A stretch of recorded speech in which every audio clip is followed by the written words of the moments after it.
વિસાવદરના ધારાસભ્ય ગોપાલ ઇટાલિયા ગાંધીનગર પહોંચ્યા ત્યારે અનેક પ્રકારની ચર્ચાઓ વેગવાન બની કે ગોપાલ ઇટાલિયા શું કામ ગાંધીનગર ફરી પહોંચ્યા ત્યારે વિસાવદરના મુદ્દાઓ સામે આવ્યા છે, જ્યાં વિસાવદરમાં વિવિધ જે તેમણે માંગણીઓ છે તે મંત્રીઓ સમક્ષ મૂકી, જેમાં વેપારીઓના પ્રશ્નને લઈને જીઆઈડીસી બનાવવામાં આવે, ખેડૂતોના હિતને લઈને તેમણે વાત કરી, સાથે જ વિદ્યાર્થીઓ માટે લાઇબ્રેરી સહિતની વ્યવસ્થાઓ ઊભી કરવામાં આવે, સ્પોર્ટ્સ માટેની વ્યવસ્થા કરવામાં આવે તેવા મુદ્દાઓ છે તેમણે ગાંધીનગર જઈ ઉઠાવ્યા. સાંભળો પહેલા ધારાસભ્ય ગોપાલ ઇટાલિયાને. આજે અમારા વિસાવદર વિધાનસભાના ભેસાણ તાલુકો, વિસાવદર તાલુકો, વિસાવદર નગરપાલિકા અને જુનાગઢ તાલુકાના આગેવાનો તેમજ કાર્યકર્તાઓની સાથે લઈ અને માનનીય મુખ્યમંત્રીશ્રી અને અલગ અલગ વિભાગના મંત્રીશ્રી તેમજ અધિકારીશ્રીને મળવા અમે આવ્યા છે. ફેબ્રુઆરી મહિનામાં ગુજરાતની સરકારનું બજેટ આવવાનું છે અને આ બજેટની અંદર અમારા વિસાવદર વિધાનસભા વિસ્તારના કેટલાક મહત્વના પ્રશ્નોનો સમાવેશ થાય એવી રજૂઆત અને વિનંતી કરવા માટે આજે આવ્યા હતા. આજે અમે કુલ 5 મુદ્દાઓ ઉપર રજૂઆત કરી છે અને મને આશા છે કે સરકાર આ 5 મુદ્દા અથવા 5 પૈકી જેટલા યોગ્ય લાગે એટલા મુદ્દા પર સારું કામ કરશે. અમારો ભેસાણ તાલુકો છે એ ઔદ્યોગિક રીતે ખૂબ ધીમે ધીમે આગળ વધી રહ્યો છે. અમારા ભેસાણના વેપારીઓ, મહેનતુ, ઉદ્યોગ સાહસિકો ધીમે ધીમે ભેસાણને ઉદ્યોગની દિશામાં આગળ લઈ જઈ રહ્યા છે. ખેત ઓજારો બનાવવા, ઓઇલ મિલો, ચપ્પલ બનાવવાના કારખાના, સ્ટીલ મેન્યુફેક્ચરિંગ, ફૂડ પ્રોસેસિંગ, કાજુ પ્રોસેસિંગ યુનિટ, અમારા ભેસાણમાં ખૂબ એવા બધા કારખાનાઓ આવ્યા છે, પરંતુ એક જીઆઈડીસી નથી. આજે મેં માનનીય મુખ્યમંત્રીશ્રી, માનનીય ઉદ્યોગ મંત્રીશ્રી અને માનનીય નાણામંત્રીશ્રી ત્રણેયને રજૂઆત કરી છે કે અમારા ભેસાણમાં એક જીઆઈડીસીની જો સ્થાપના કરવામાં આવે તો વેપારીઓને ઇન્ફ્રાસ્ટ્રક્ચર, સરકારની સબસિડી, લોન, બીજી ત્રીજી પરમિશનોની બાબતમાં ખૂબ ફાયદો થાય તેમ છે. આ સિવાય અમારો વિસાવદર તાલુકો ખૂબ મોટો છે.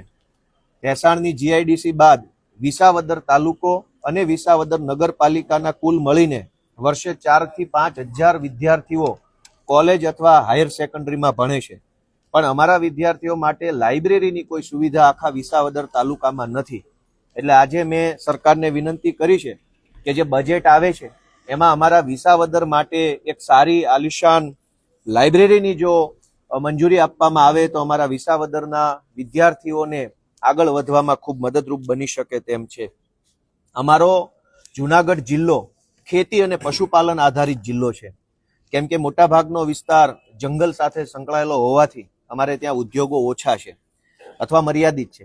અમારે ત્યાં મગફળીનું ખૂબ મોટા પાયે વાવેતર થાય છે, ડુંગળીનું વાવેતર થાય છે, રાવણા બને છે, ત્યાં રાવણા પાકે છે, સોયાબીન, તુવેર, અડદ, જામફળ, સીતાફળ, તુવેર, આ બધા જ પાકોનું ખૂબ વિશાળ પ્રમાણમાં ઉત્પાદન અમારા જુનાગઢ જિલ્લા આખાના ખેડૂતો કરે છે, પરંતુ મૂલ્યવર્ધન કરી શકે, વેલ્યુ એડિશન કરી શકે એવી કોઈ વ્યવસ્થા અમારા જિલ્લામાં નથી. એટલે ખેડૂતોએ પકવેલા પાકનો પૂરો ભાવ મળતો નથી, પરિણામે ખેડૂતોને ખેતી પોસાતી નથી. અમારે ત્યાં કેરી પણ થાય છે, ડુંગળી થાય છે, સોયાબીન, મગફળી બધું જ થાય.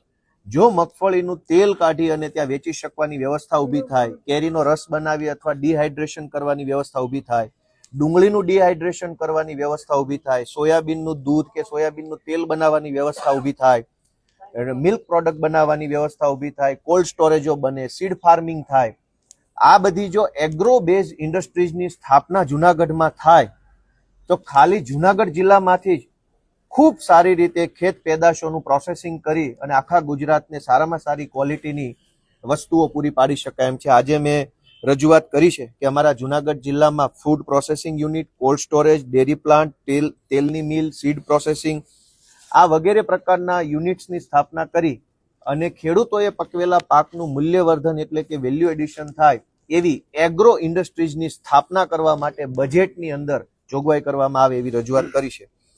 અમારા જુનાગઢ જિલ્લામાં અને ગીર સોમનાથ જિલ્લામાં અને અમરેલીમાં કેરીનો પાક ખૂબ વિશાળ પ્રમાણમાં થાય છે, પણ આ કેરીના પાકની પાક નુકસાનીમાં સમાવેશ નથી થતો.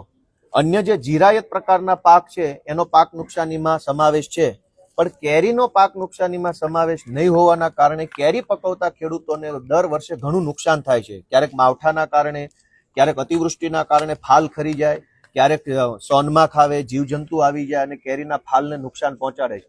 આજે મેં રજૂઆત કરી છે કે કેરીના પાકનું પણ પાક નુકસાનીની અંદર સમાવેશ કરી અને જ્યારે જ્યારે કેરીમાં નુકસાની આવે ત્યારે ખેડૂતોને વળતર ચૂકવવાની વ્યવસ્થા થવી જોઈએ. આ સિવાય પાંચમો પ્રશ્ન જે બહુ ગંભીર પ્રશ્ન છે, આમ તો આખા સૌરાષ્ટ્રનો, જામનગર, દેવભૂમિ, દ્વારકા, રાજકોટ ગ્રામ્ય, જુનાગઢ, ગીર સોમનાથ અને અમરેલી આટલા જિલ્લાઓનો પ્રશ્ન છે, પરંતુ મેં મારા મત વિસ્તારના ઉદાહરણો લઈ અને માનનીય મંત્રીશ્રીને રજૂઆત કરી છે કે સીમ વિસ્તારમાં જે ખેડૂતો ઘર બનાવીને રહેશે, પોતાના વાડીએ પોતાના ખેતરમાં ઘર બનાવીને રહેશે, એમને 24 કલાક વીજળીનું કનેક્શન આપવામાં આવતું નથી. અનેક ગામડાઓ એવા છે કે જેમાં ગામની બહાર ખેતરોની અંદર મકાન બનાવી 10-10, 20-20, 30-30, 40-40 પરિવારો રહેશે, પરંતુ તે લોકો સીમ વિસ્તારમાં રહે છે એટલે એમને 24 કલાક વીજળીનું કનેક્શન આપવામાં આવતું નથી. એવું કહેવામાં આવે છે કે તમે ગામમાં રહેતા નથી, સીમમાં રહ્યો છો, એટલે ત્યાં ખેતીનું મીટર હોય છે, ખેતીના મીટરમાં 8 કલાક લાઇટ આવે છે અને બાકીના 12 કલાક લાઇટ આવતી નથી. એટલે સીમ વિસ્તારમાં ઘર બનાવીને રહેતા અમારા ખેડૂતો છે એને 24 કલાક વીજળીનું કનેક્શન ખેતરમાં મળે જ્યાં એને ઘર બનાવ્યું છે ત્યાં, એના માટેની મેં રજૂઆત કરી છે. કુલ આજે 5 મુદ્દાઓની રજૂઆત મેં કરી છે. મારી એવી લાગણી છે કે આ વિસાવદર વિધાનસભાના અતિ મહત્વના 5 પ્રશ્નો બાબતે સરકાર ધ્યાન લઈ આવનારા બજેટમાં અમારા વિસ્તારના ખેડૂતો, ખેતી મજૂરી કરતા લોકો, વેપારીઓ અને વિદ્યાર્થી યુવાનોનું હિત ધ્યાનમાં રાખી બજેટમાં સારી જોગવાઈ કરે એવી આશા વ્યક્ત કરી છે. આપણે સાંભળ્યા હતા ધારાસભ્ય ગોપાલ ઇટાલિયા. હાલ તેમનું મોટું નિવેદન સામે આવ્યું છે. તેમણે આ રજૂઆત કરી છે અને આગામી બજેટમાં સમાવવાની માંગ કરી છે. ત્યારે સરકાર આગામી સમયમાં આ બજેટમાં સમાવે છે કેમ? દર્શક મિત્રો, આવા જ વિડીયો જોવા માટે સ્કાયનેટ મીડિયા જોતા